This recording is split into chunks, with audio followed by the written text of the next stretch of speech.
We don't see many games that take a step back to the classic days of RTS, and when we do, it's usually the product of a lot of passion and effort to perfectly mimic the original vibe. Age of Darkness Final Stand is a hero RTS tower defense, which is another excellent title that has been establishing a strong presence in what I believe is an untapped market. And I can't say that this is not biased, since I do prefer a solid RTS with no 4K strategy or political features. All I want to do is simply load up the game in real time, select a faction, and get to work, be that through multiplayer, campaign modes, or just the average survival mode. This game is definitely pushing for those who grew up with the classic games like Age of Empires and Stronghold or even StarCraft, all of which had their basic components of base building, population, economy management, and growth, just not with an endless tide of undead threatening you every few nights.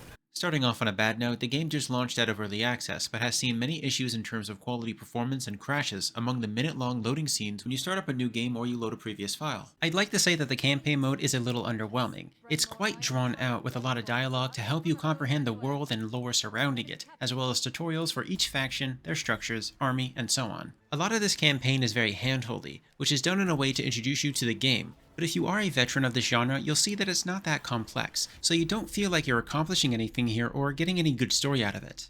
I would propose to the developers to focus more on this aspect of the game, because based on the achievements alone, it's no surprise that most people haven't completed the majority of the missions, including the first one. It felt very boring because there was no in-game speed up. Adding this kind of a feature would bring a whole lot of quality of life to the experience, because not everybody is going to want to sit around for hours just waiting for supplies and units they need to continue exploring.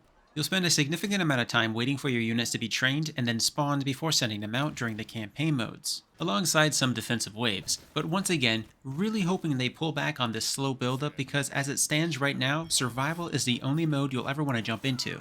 It's weird to see such few commands when trying to build up your formations, since it's done in such a weird and pointless way. I'm going to be using Diplomacy is Not an Option as an excellent example, because it's one of the best classic RTS games to release in recent years. I really would like to see deeper customization for the game's formations, and these formations do not work unless you hold your ground. So you end up having bunched up formations the entire time, or units getting stuck and left behind and shoved around sporadically. As you can see with Diplomacy, they have such an amazing take on formations. You have full control over what you want to do at all times, and you can quickly make adjustments when necessary. Whereas with Age of Darkness, you drag your mouse to choose a formation that you can't even control. That being said, units tend to interact with one another in a very strange way. They push everything of equal size around. I think what they were trying to go for is more numbers means more pushback, but the way it shows feels like they're all just sliding on ice. It makes sense when you think about it, although it does seem a little bit goofy, as there definitely should be some resistance to them.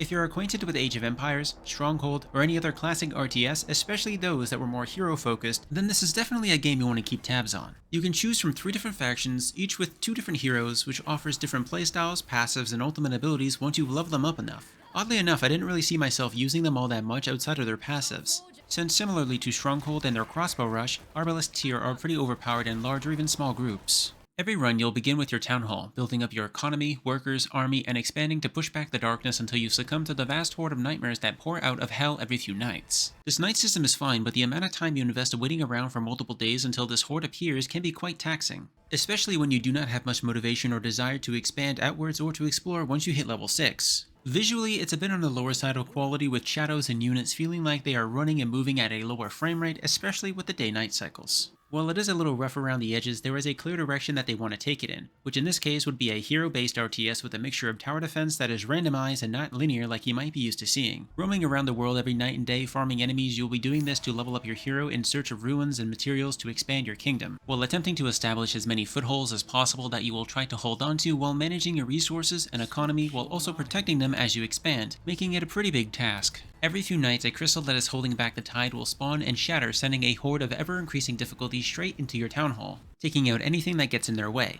Using beacons, you can try to pinpoint which way they will be coming from next, but generally it's a bit unreliable. If you're currently running low on food, you'll need to build and research ways to maintain this. If your upkeep of gold and materials is also poor, you'll have to manage this as well, all while constantly trying to expand and maintain a strong army.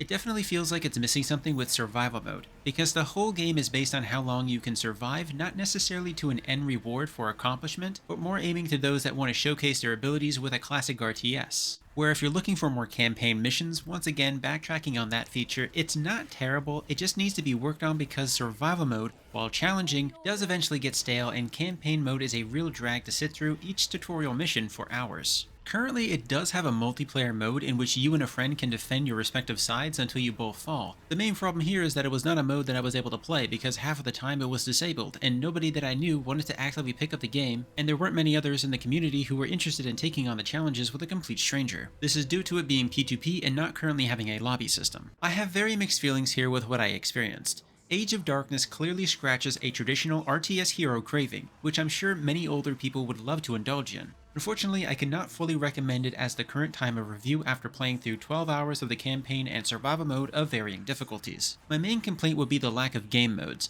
I don't mind a survival mode that is virtually infinite, but not really because you will eventually fail. I'd just like to see more mission-based modes and a more well-thought-out story mode campaign that feels more gratifying to play through rather than just feeling like a nostalgic sensation that gradually falls off. In the meantime, I would highly recommend you pick up Diplomacy as Not an Option, as they have made considerable efforts with newly published free updates and game tweaks to improve replayability significantly. It is literally the best classic attempt at an RTS game that has been released recently, and you can check out that review here, because this is one hell of a game that you've got to check out. If Age of Darkness piqued your interest, then you're in for a world of challenge and fun with Diplomacy, because it will not disappoint you.